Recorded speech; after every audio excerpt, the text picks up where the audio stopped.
হিন্দু মহাকাব্য রামায়ণ এবং মহাভারতে এমন কিছু চরিত্রের কথা উল্লেখ করা আছে যাদেরকে দুটি মহাকাব্যতেই আমরা পেয়ে থাকি। আজকে আমরা সেই সমস্ত চরিত্রের বিষয়েই জানব যারা সময় এবং কালের সীমাকে অতিক্রম করে দুটি মহাকাব্যতেই সমানভাবে উল্লেখিত হয়েছেন। বন্ধু, অদ্ভুত অথচ বাস্তবের আরও একটা নতুন এপিসোডে আপনাকে জানাই স্বাগতম।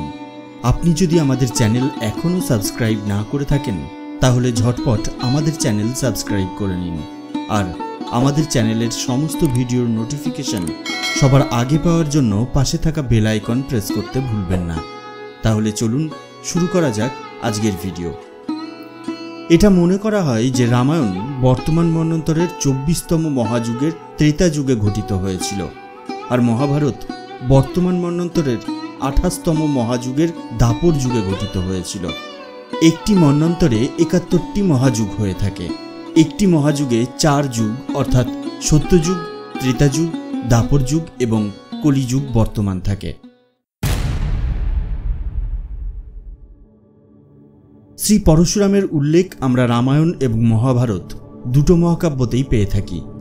তিনিও একজন বিষ্ণুর অবতার, যিনি রাম এবং শ্রীকৃষ্ণের আবির্ভাবের আগে অবতারিত হয়েছিলেন। শ্রী পরশুরাম 21 বার সংসারের সমস্ত ক্ষত্রিয়দের সংহার করে ভূমণ্ডলের ভারসাম্যকে বজায় রেখেছিলেন। নিজের পাপের প্রায়শ্চিত্ত করার জন্য পরশুরাম পাহাড়ের উপরে নির্জনে গভীর তপস্যায় লীন হয়ে যান। তার সেই সাধনা তখন ভঙ্গ হল যখন ত্রেতা যুগে একজন ক্ষত্রিয় তার প্রিয় ভগবান শিবের পছন্দের ধনুক ভঙ্গ করলেন। রামায়ণে মাতা সীতার স্বয়ম্বর অনুষ্ঠানে ভগবান শ্রীরাম ভগবান শিবের প্রিয় ধনুক পিনাকে ছড় লাগানোর সময় তা ভেঙে ফেলেন। এটা সেই ধনুক ছিল যার দ্বারা মহাদেব ত্রিপুরাসুরকে বধ করেছিলেন। এর ফলে যখন তিনি ভগবান শ্রীরামের সঙ্গে মিলিত হয়ে এই বিষয়ে তর্ক করার প্রচেষ্টা করলেন তখন তিনি অসফল হলেন। পরশুরাম ভগবান শ্রীরামের ব্যক্তিত্বতে অত্যন্ত প্রভাবিত হন, কারণ শ্রীরাম অত্যন্ত বিনম্র আর আদর্শবাদী ব্যক্তিত্ব ছিলেন। যদিও রাম ছিলেন রামায়ণের প্রধান চরিত্র, অন্যদিকে পরশুরাম অবতারে বিষ্ণু সমস্ত ক্ষত্রিয়দের ধ্বংস করেন। আবার রামায়ণে ভগবান বিষ্ণু শ্রীরাম অবতারে অবতারিত হয়ে এটাই বুঝিয়েছেন যে ক্ষত্রিয়রাও ধর্মের পালন করতে পারে। মহাভারতকালে শ্রী পরশুরাম একজন শিক্ষক রূপে ফিরে আসেন। পিতামহ ভীষ্ম, গুরু দ্রোণাচার্য এবং কর্ণের গুরু একজনই, তিনি হলেন পরশুরাম। তিনি পিতামহ ভীষ্মকে যুদ্ধ করায় প্রশিক্ষিত করেন আর তাকে একজন অপরাজেয় যোদ্ধা বানিয়েছিলেন।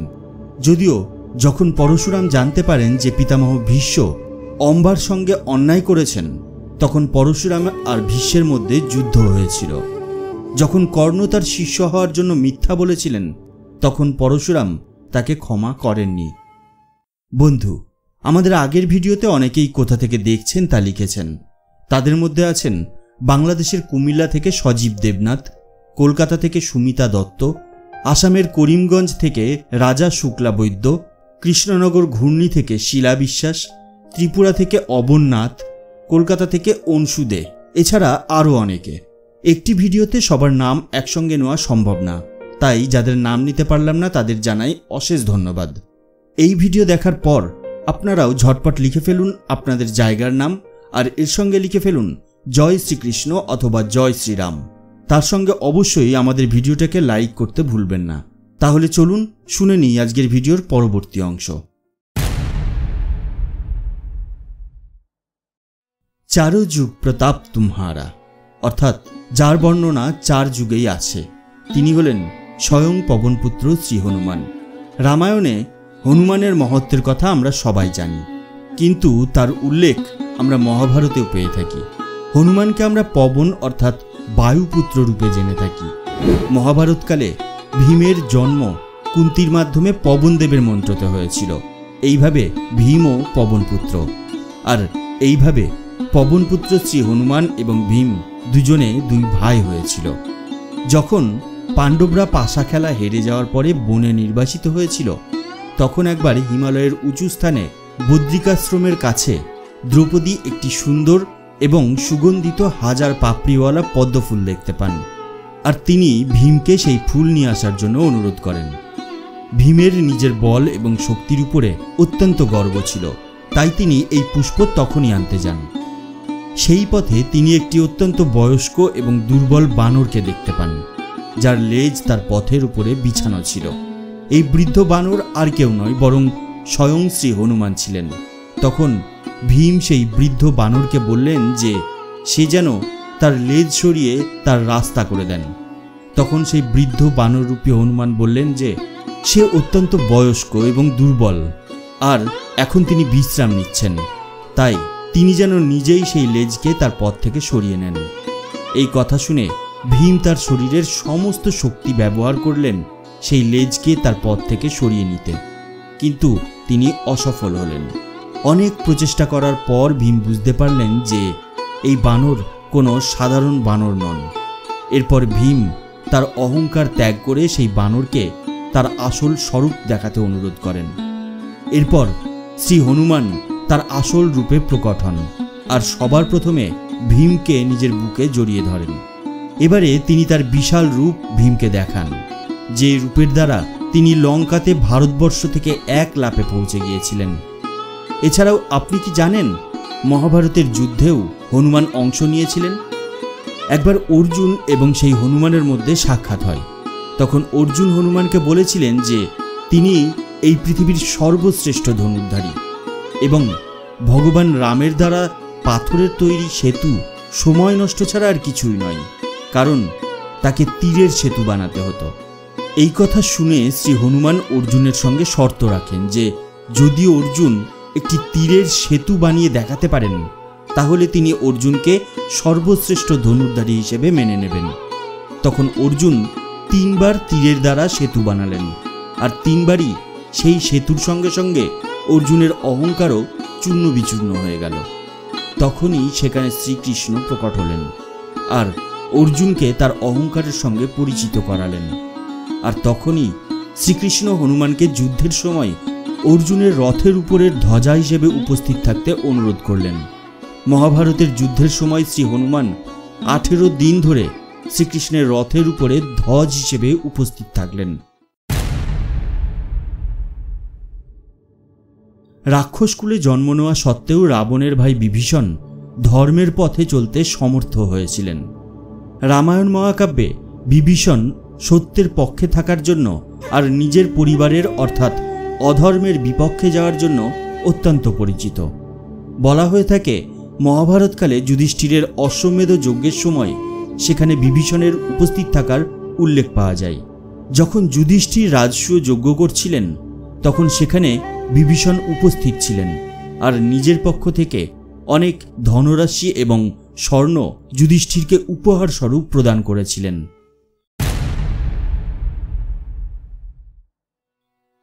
14 বছরের বনবাসের সময় একবার শ্রীরাম মাতা সীতা এবং লক্ষ্মণকে সঙ্গে নিয়ে মহর্ষি ভরদ্বাজের আশ্রমে উপস্থিত হয়েছিলেন, যা প্রয়াগের পাশে ত্রিবেণী সঙ্গমে উপস্থিত ছিল।